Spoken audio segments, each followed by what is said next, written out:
Hello, traders. FX Pip Collector here. Today is Wednesday, September 24th, and this is my analysis for the US dollar Swiss, and we are on the 4-hour time frame.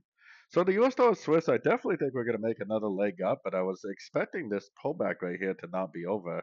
I was thinking it was going to make more of a three-way pullback like this, and then it was either going to go up and give us a break of structure, confirming a bigger reversal, or it was going to go up to a Fibonacci level and then reverse back down, continuing the higher time frame downtrend.